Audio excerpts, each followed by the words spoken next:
Hello दोस्तों, welcome to world आजकल। आज हम डिस्कस करने वाले हैं हिंदी के एक इम्पॉर्टेंट टॉपिक्स, हिंदी भाषा का विकास। बहुत सारे एग्जाम होते हैं जिसमें इस टॉपिक से क्वेश्चन पूछे ही जाते हैं। जैसे कि अभी आने वाला एग्जाम है यूपी ट्रिपल एससी के वीडियो का एग्जाम, जिसमें इस टॉपिक से 2 क्वेश्चन तो आते ही हैं। इसके अलावा यूपी बीएड हो गया या फिर नेट जेआरएफ जैसे एग्जाम हो गए, जहाँ भी हिंदी से क्वेश्चन आते हैं इस टॉपिक से, वो सभी क्वेश्चन एक ही जगह पर एक ही छोटे से वीडियो में बहुत ही सिंपल वे में दिखाया गया है। तो ज़्यादा समय व्यतीत न करते हुए चलिए शुरू करते हैं। जैसा कि हम सब जानते हैं, भारत विविधताओं का देश है। यहाँ पर अनेक प्रकार की भाषाएं बोली जाती हैं। ये सभी भाषाएं कुछ चुनिंदा भाषाओं से ही निकल कर आई हैं। इसलिए इन भाषाओं को उन चुनिंदा भाषाओं का परिवार कहा जाता है। भारत में कुल मिलाकर ऐसे 4 भाषा परिवार हैं। इनमें से जो सबसे पहला भाषा परिवार है वह है चीनी तिब्बती भाषा। भारत में मात्र 0.7% लोग ही इस भाषा को बोलते हैं। तो ये रहा भारत का मैप। भारत के मैप में ऊपर है उत्तर और नीचे है दक्षिण, इस तरफ है पश्चिम और इस तरफ है पूरब। तो भारत में यह जो पूरब और उत्तर के बीच का क्षेत्र, पूर्वोत्तर का क्षेत्र है, उसमें इस चीनी तिब्बती भाषा परिवार से निकली गई भाषाएं बोली जाती हैं। इस क्षेत्र में टोटल 7 राज्य आते हैं। इनको सामूहिक रूप से 7 सिस्टर्स भी कहा जाता है। कौन कौन से राज्य हैं? तो नीचे यहाँ पर मिजोरम है, यहाँ पर है त्रिपुरा, यहाँ पर है मणिपुर, यहाँ पर है असम ये वाला क्षेत्र, और ये है नागालैंड का, ये है मेघालय का, और ये है अरुणाचल प्रदेश का। तो ये इन सातों राज्यों में कौन सी परिवार की भाषाएं प्रचलित हैं? तो चीनी तिब्बती भाषा परिवार की भाषाएं। तो अगला भाषा परिवार है जो है वह है ऑस्ट्रिक। भारत की कुल आबादी का 1.3% लोग इस भाषा को बोलते हैं। ये भाषाएं मुख्यतः भारत के पूर्वी क्षेत्रों में बोली जाती हैं। तो इस प्रकार है, इस तरफ है भारत के पूर्वी क्षेत्र, जिसमें है ओडिशा, छत्तीसगढ़, यहाँ पर है झारखंड और यहाँ पर है पश्चिम बंगाल। इन क्षेत्रों में ऑस्ट्रिक परिवार की भाषाएं बोली जाती हैं।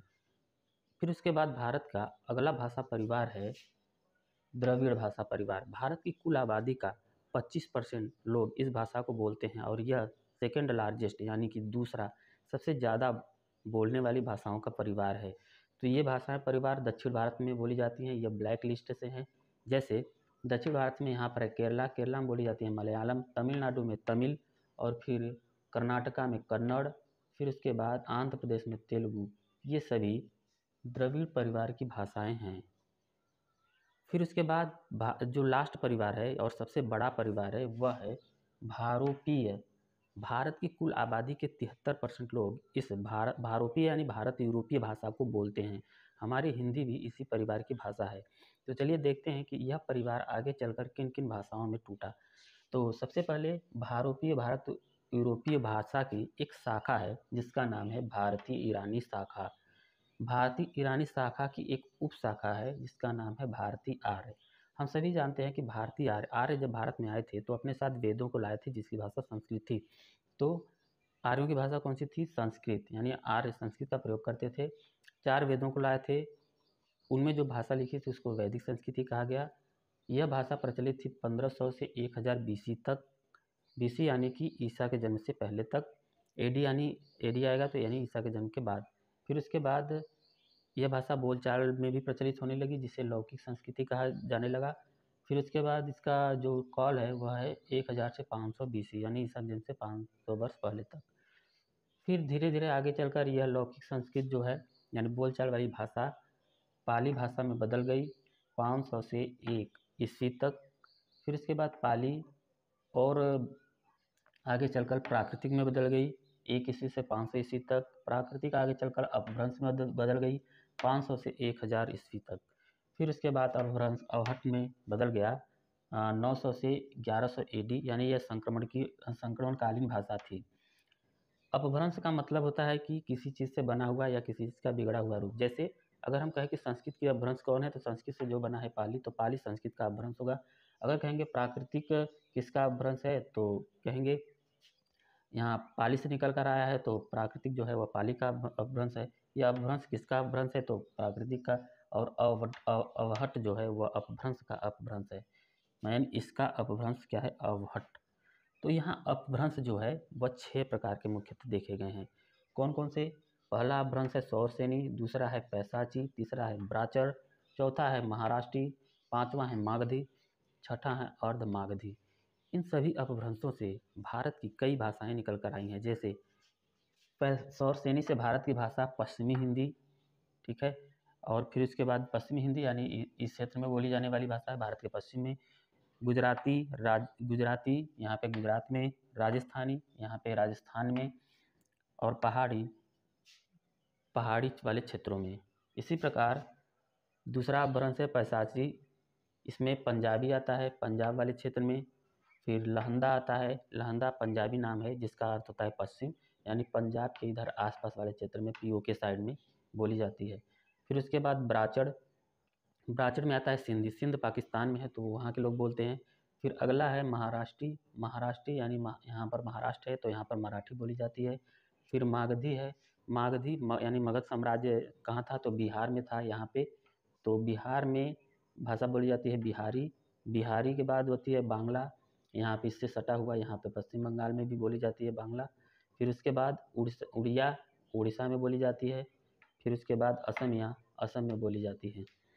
फिर इसके बाद आगे आते हैं तो अर्धमागधी यानी कि पूर्वी हिंदी, तो पूर्वी हिंदी में आती है अवधी, अवधी यानी पहले यूपी का जो नाम हुआ करता था अवध के नाम से तो वहाँ बोली जाती है। और फिर बघेली छत्तीसगढ़ी, बघेली जो है यहाँ पे यूपी से लेके यहाँ पर मध्य प्रदेश और छत्तीसगढ़ तीनों राज्यों में बोली जाती है, और यहाँ छत्तीसगढ़ी छत्तीसगढ़ में बोली जाती है। तो जैसे कि यहाँ है छत्तीसगढ़, उड़ीसा, झारखंड और पश्चिम बंगाल, इन सब इलाकों में ये भाषा परिवार तो चलता ही आज ठीक, साथ में हिंदी भाषा वाले परिवार की भाषाएं भी चलती हैं। तो आगे ये जो भाषाएं बनी अपभ्रंश से, 6 अपभ्रंश से जो भाषाएं बनी, उनसे भी कुछ ऐसी भाषाएं हैं जिनसे अन्य भाषाएं बनती हैं। वे भाषाएं जिनसे अन्य भाषाएं बनती हैं यानी कि अपभ्रंशों से बनी हुई वे भाषाएं जिनसे अन्य भाषाएं बनती हैं उनको कहते हैं उपभाषाएं। जैसे सौरसेनी अपभ्रंश से बनी हुई भाषा जो है पश्चिमी हिंदी, इससे कई प्रकार की भाषाएं बनी हैं तो पश्चिमी हिंदी उपभाषा है।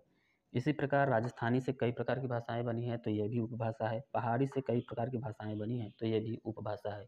तो चलिए देखते हैं पश्चिमी हिंदी। पश्चिमी हिंदी से बनी है ब्रज भाषा, जो यूपी और उत्तराखंड वाले क्षेत्रों में बोली जाती है, यानी कि यूपी, पश्चिमी यूपी यहाँ पे और फिर इससे लगा हुआ उत्तराखंड। फिर उसके बाद है खड़ी बोली, खड़ी बोली इस तरफ बोली जाती है, यानी हम जिस भाषा में बात करें वही खड़ी बोली है। तो आधुनिक युग की जो आधुनिक युग की जो हिंदी बोली है वह कौन सी बोली है तो खड़ी बोली। फिर हरियाणवी, हरियाणा वाले क्षेत्र में यानी यहाँ पर हरियाणा है वहाँ पर बोली जाती है। फिर उसके बाद बुंदेली और कन्नौजी यूपी में बोली जाती है, और यह 2018 वाले वीडियो एग्जाम में पूछा गया था। दोनों ऑप्शन दिए थे। बुंदेली उत्तर प्रदेश के नीचे वाले क्षेत्र बुंदेलखंड में बोली जाती है, और कन्नौजी ऊपर यानी ज़्यादा क्षेत्रों में कन्नौजी बोली जाती है, इसलिए जो यूपी ने है उसने कन्नौजी को सही ऑप्शन माना था। फिर उसके बाद पिछले एग्जाम में वीडियो के पूछा गया था ये भी, ब्रज भाषा किस उपभाषा की एक भाषा है तो पश्चिमी हिंदी की। तो ये भी वीडियो एग्जाम में पूछा जा चुका है।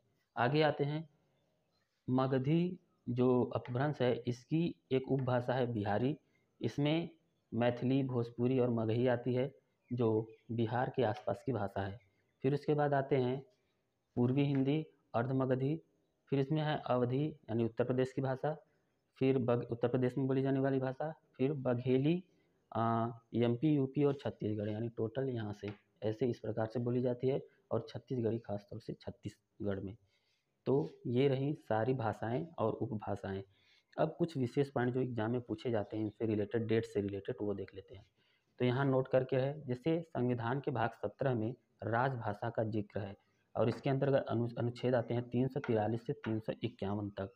अनुच्छेद 343 में कहा गया है कि हिंदी भारत की राजभाषा होगी। ध्यान रहे राजभाषा, राष्ट्रभाषा नहीं।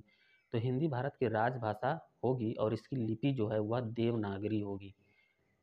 और अनुच्छेद 351 में कहा गया है कि हिंदी भाषा के विकास के लिए प्रयास किए जाएंगे। तो ये दोनों हो गए, ये क्वेश्चन आते हैं, इम्पॉर्टेंट है। फिर भारत के संविधान में अनुसूचियां हैं 12 ठो, उसमें से 8वीं अनुसूची में भाषाओं का जिक्र है। तो इस समय 22 भाषाएं हैं इसमें प्रेजेंट में। जब संविधान बना था तो उस समय 14 भाषाएं ही इसमें थीं। तो ये भी पूछता है। फिर ये जो भाग 17 में 343 में कहा गया है कि हिंदी भारत की राजभाषा होगी, तो यह 14 सितंबर 1949 को इस बात की डिसीजन लिया गया था, इसलिए 14 सितंबर को हम हिंदी दिवस के रूप में मनाते हैं। फिर उसके बाद 10 जनवरी को भी विश्व हिंदी दिवस मनाया जाता है। ध्यान दीजिए, 10 जनवरी को विश्व हिंदी दिवस मनाया जाता है और 14 सितंबर को सिंपली हिंदी दिवस मनाया जाता है। फिर उसके बाद 1956 ईस्वी में राज्यों का भाषाई आधार पर पुनर्गठन हुआ था, तो इसको भी पूछा जाता है। तो ये सारे पॉइंट्स याद रखेंगे। फिर उसके बाद आते हैं, अब देखते हैं कैसे क्वेश्चन पूछे जाते हैं एग्जामों में।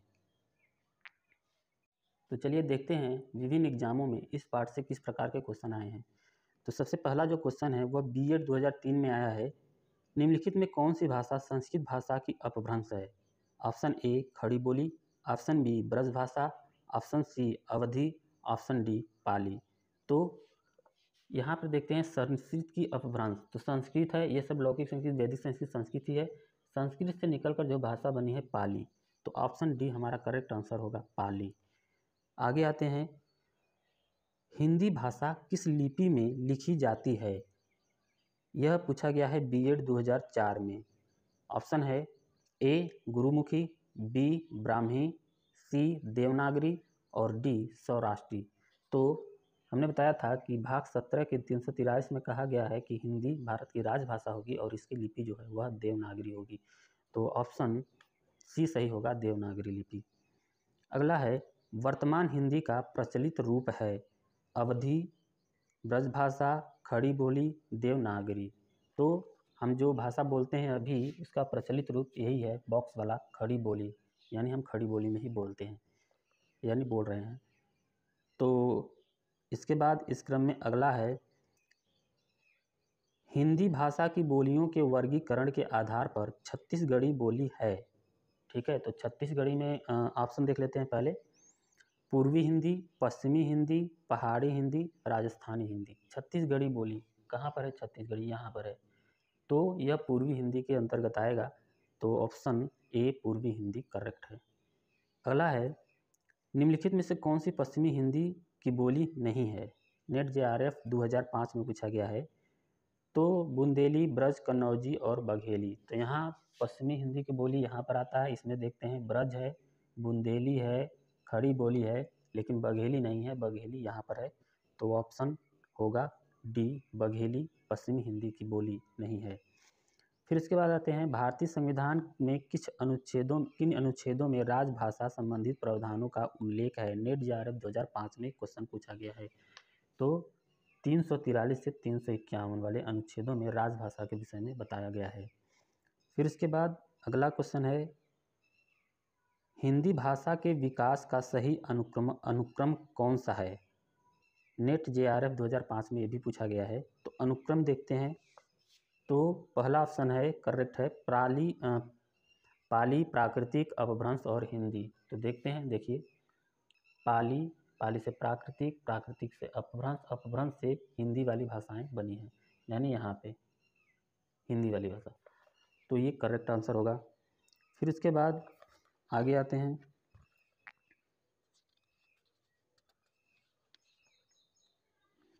भारतवर्ष में हिंदी को आप किस वर्ग में रखेंगे? बीएड 1999 में पूछा गया है। तो आप किस वर्ग में रखेंगे? राजभाषा है कि राष्ट्रभाषा है कि विभाषा है कि तकनीकी भाषा? तो राजभाषा।